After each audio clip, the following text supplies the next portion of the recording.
Wapendwa, tumsifu Yesu Kristo. Basi leo tuko hapa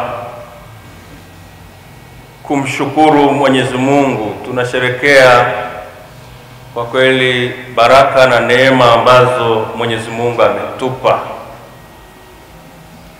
Baraka na neema kwa wahitimu wetu, wanachuo nao baki, kwa walezi au wahadhiri wote, lakini na jumuiya nzima ya AMUCTA hapa. Naomba tumshukuru Mungu kwa yote haya.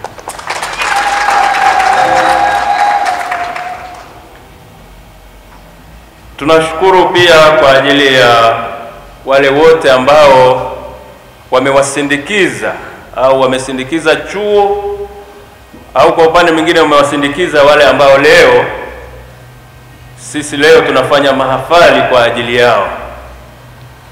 Kwa wengine inaweza kuwa wazazi, wengine wanaweza kuwa marafiki zao, wengine taasisi zao, wengine ndugu, jamaa, makundi yote ambayo yamekuwa na msaada.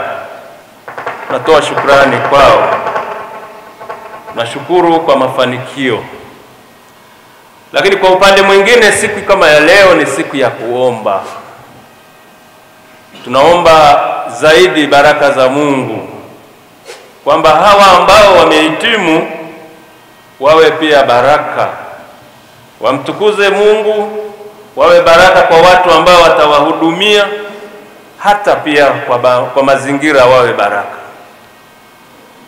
Lakini pia tunaomba kwa ajili ya chuo AMUCTA iendelee kuzaa matunda mema, tunda ya watu ambao watamtukuza Mungu, watakaofaa au wataifaa jamii yetu, watakaoifaa mazingira, kwa kila kitu kwa ujumla. Masomo ambayo tumesikia yanatusaidia kutafakari vizuri hili wazo la shukrani na kuomba. Katika somo la Injili ya Luka sura ya 17 aya 11 na kuendelea, tumesikia Yesu kiwatakasa kwa koma 10, lakini anamsifu mmoja, Msamaria ambaye peke yake alirudi kushukuru. Ukitazama vizuri, hawa au hili kundi la wakoma, naona wakati wa shida walikuwa pamoja, wakati wa mahangaiko wakiwa wametengwa walikuwa pamoja, hata kama wametoka mazingira tofauti tofauti. Hapa tunaona Myahudi pamoja na Wasamaria wanachanganyikana, jambo ambalo sio la kawaida. Ni kama watu walioko gerezani pale, kila mtu ameingia labda kwa shida tofauti. Wanaweza kuwa watuhumiwa au wengine walioyafanya kila mmoja ya kwake kujulikana, lakini wakati huo shida, yale wote wana shida. Pia wakati wa kuomba waliomba pamoja. Tunaambiwa walimwambia Kristo au Yesu mwana wa Mungu, uturehemu, utuhurumie. Hata sisi katika safari yetu, wakati wa mahangaiko, wakati wa masomo, inawezekana kuna wakati ambao tumeshikana vizuri tukiomba. Jumuiya nzima ya AMUCTA inaomba kwa mahitaji, lakini sisi tunaosoma, tunaolenga mambo fulani, wakati mwingine pia tunashikana, tunaomba kwa pamoja. Wakati ule wa kutekeleza maelekezo ya Kristo, pia walikuwa pamoja. Walipokea maelekezo wakaondoka wote. Hakuna aliyebaki wakati wa kwenda. Wote waliondoka 10 kwenda kwa kuhani kujionyesha. Nendeni mkajionyeshe kwa kuhani. Waliondoka, wakuoji, si tumuomba kutakaswa unatuelekeza, lakini waliondoka kwenda kutekeleza haya. Sasa tofauti inaanzia wapi? Kwa kweli tofauti ni baada ya kupona, baada ya kutakasika, hapo wanaachana. Kila mmoja alielekea anakojua. Labda wengine walirudi kwenye familia zao, wakafurahi na wenzao, wengine labda kwenye biashara zao, wengine mazingira wanayojua, wengine kufurahi na kurukaruka huko, inategemea walivyojipanga. Kila mmoja alienda kwa uhuru wake akafanya analojua, isipokuwa huyu mmoja alirudi kusema asante. Msamaria alisema asante kwa Kristo, tendo ambalo limempa ukamilifu wa utakaso. Na sehemu hii ndiyo yenye fundisho kubwa. Fundisho kubwa kwa maana ya kwamba yapo mengine mengi, lakini hapa tunaweza tukatafakari juu ya haya. Kwanza, kwa kweli Mungu ni mwenye huruma. Mwenye huruma na mwenye haki. Tumemwona kwa njia ya Kristo alivyotenda. Ombi lilivyopelekwa kwake, hakuuliza wewe ni wa hivi, wewe una zaidi. Aliloangalia ni nia yao, wameomba na wanahitaji msaada, na akajibu mara moja. Na tena waliomba kwa mbali, wakiwa mbali, kwa sababu wametengwa, na hivi hawakutaka waungane na wengine wako najisi, lakini anawahurumia. Kumbe Mungu hata tukiwa mbali bado anatekeleza kile kinachotakiwa, ili mradi tumeomba. Mungu ni mwenye huruma, tumwendee. Kila dhambi ambayo tunaifanya inatutenga na Mungu.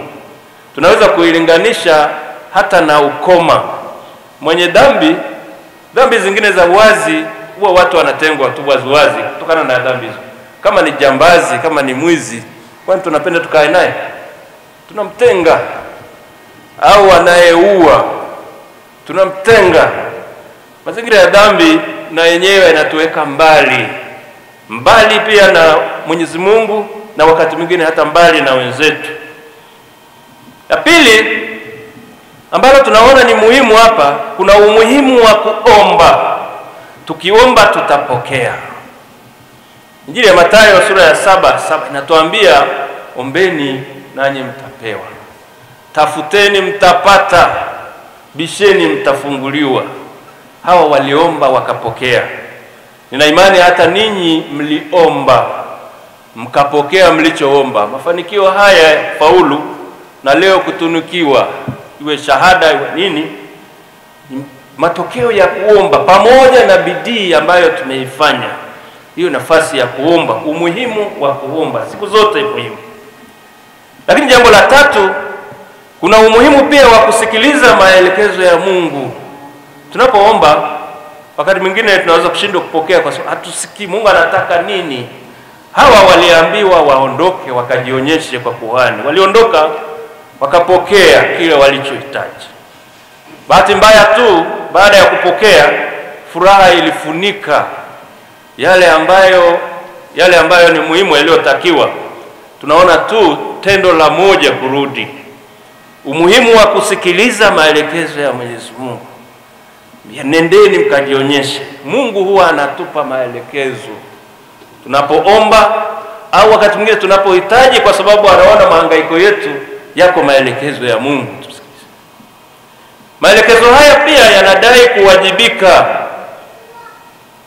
Hapa walipoambia waende, maana yake wasisubiri tu pale, watekeleze sehemu yao. Sisi tulipokuwa tunasoma, wakati pengine tunapokea mafunzo yetu, tulitakiwa kufanya bidii. Waliofundisha, wale waliokuwa natufunza, wao walikuwa na sehemu yao, lakini sisi tuna sehemu yetu. Lazima kujifunza kwa bidii na baadaye kujaribu kuweka kwenye matendo ule uelewa wa yale ambayo tumepokea. Juu ya hayo tunaomba baraka za Mwenyezi Mungu, kusikiliza na vile vile kuwajibika. Jambo la 4 ambalo ni muhimu sana ndio hili la shukrani. Baada ya kuomba na kupokea, tunahitaji kushukuru. Au hata tukiwa bado na matumaini, sijui kama kuna ambao waliwahi kukata tamaa walipokutana na supplementary, kwamba basi nimeomba novena zote hizo, naamka saa 9 na kuendelea na mengine mengi, kwamba hamna haja ya kuomba. kuwa na matumaini. Hata yale matumaini pia yanahitaji shukrani, kwa sababu Mungu hachoki. Tumwendee mara ngapi yeye wakati wote atatujalia. Msamaria alirudi kushukuru, na hapo Yesu ndipo anapomhudumia, lakini pia alihoji wale kenda wako wapi? Amerudi huyu mmoja, wale wengine wako wapi? Amerudi huyu mgeni peke yake. Alimhudumia na akamwambia, simama uende zako, imani yako imekuponya. Kama alivyofanya kwa wengine, yule mama mkosefu dhambi alimwambia, imani yako imekuponya, enda zako. Tunaona shukrani imeongeza baraka zaidi, imempa neema ya utakaso huyu ambaye alirudi, alipiga magoti kuambiwa simama. Maana yake alifika kwa unyenyekevu, alijiweka mikononi mwa huyu ambaye ni muumba, akaona hata hastahili kile alichotendewa, lakini akapata zaidi. Wengine wote walipona, miili yao iliponywa, lakini mgeni huyu Msamaria, yeye ambaye alidharauliwa, unyenyekevu wake uliponya roho. Tunahitaji kuwa hivyo mbele ya Mwenyezi Mungu. Yote ambayo tunayafanya au tumeyapokea yanahitaji shukrani. Kuna tunayofahamu na mengine hata tuyafahamu, tulioomba na mengine hatukuomba, yote yanahitaji. Sisi leo tujifunze hapo, pengine tutafakari jinsi ambavyo tunafanya katika mambo ya kawaida. Kuomba pamoja, mara nyingi tunaomba pamoja. Katika kushukuru haturudi wote, lakini pengine tunasikiliza na kupokea mapenzi ya Mwenyezi Mungu. Kwenye kutekeleza, kuwajibika, tunatofautiana. Wakati mwingine tunasahau kurudi, hasa tukiwa salama. Ikitokea shida tunarudi tena, tunarudi wakati wa shida, hangaiko, ugonjwa, nini, tunarudi. Kabla ya mafanikio, mimi nimetoa mfano kwa sababu tuko kwenye taasisi ya elimu. Basi wakati wa kujitayarisha, pengine mitihani na nini, ni wakati ambao tunasali novena nyingi ya Rita, ya nani, Rosari, misa takatifu, yako mengi, si ndio jamani? Na ni muhimu kufanya hivyo. Inafaa sana pia kufanya wakati wa kawaida. Na baada ya hapo, somo la pili, somo la kwanza, kitabu cha Hekima ya Sulemani sura ya 7 aya 7 na kuendelea, lenyewe linatuongoza vizuri kuhusu kushukuru. Somo hili ni sehemu ya sala ya shukrani ya huyu Sulemani baada ya kusikilizwa. Yeye anasema, niliomba nikasikilizwa, nilimwita Mungu nikajiliwa na roho wa hekima.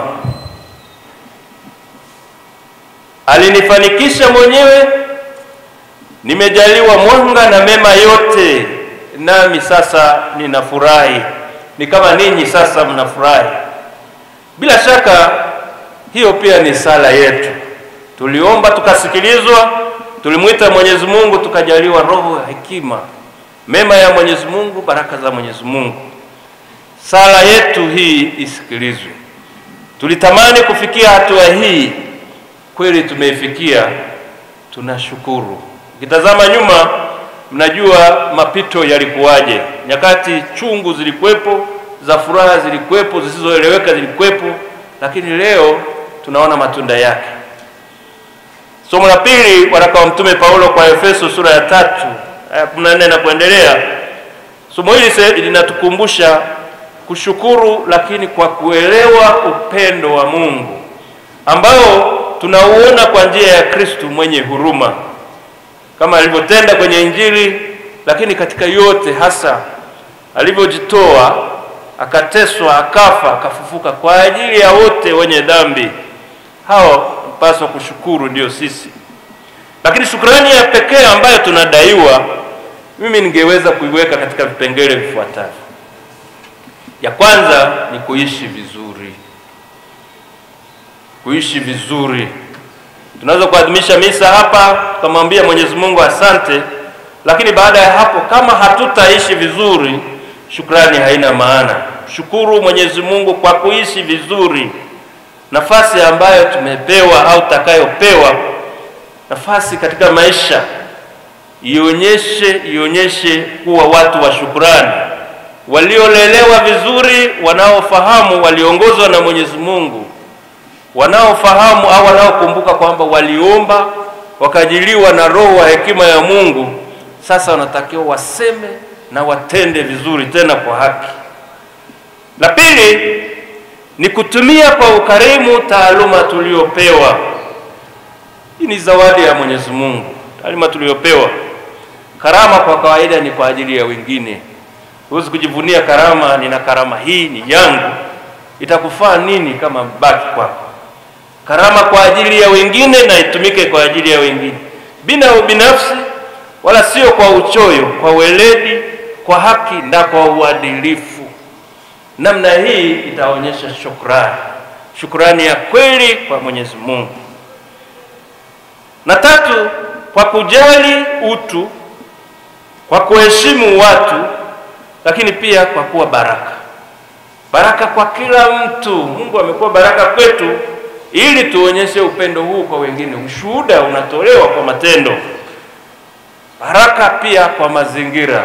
Yaani mazingira tuliyopewa yanahitaji kuboreshwa kwa taaluma zetu, tafiti tutakazofanya na kila kitu. Hiyo ndio kwa ni shukrani kwa Mwenyezi Mungu. Lakini la nne, sio kwa umuhimu, pengine katika mpango wangu huu, kwa kweli ni kuwa mabalozi wazuri. Shukrani yetu kwa taasisi hii, kwa MUCTA au SAUTI kwa ujumla, kwa kweli ni kuwa mabalozi wazuri. Mabalozi kwa kuishi kwetu, mabalozi kwa umahiri katika kutumia maarifa, taaluma tutakazokuwa nazo, kutenda kwa weledi kwa ujumla, tena kwa haki na kwa uadilifu. Kuwa mabalozi katika nyakati zetu hizi ambazo zina ushindani mwingi. Ushindani uwe wa ujasiriamali, ushindani uwe katika kazi yoyote, ajira, kila kitu, ushindani uliopo, inapaswa kufanya bidii. Kifanya bidii, mtu mwadilifu siku zote hakosi nafasi. Uadilifu unabaki kuwa na nafasi mbele ya Mungu na mbele ya watu. Tuwe waadilifu. Kwa kuhitimisha, nipende kuwapongeza wale wote ambao leo ndio umetufanya tuwepo hapa, wenye mahafali ya 11. Hongereni sana.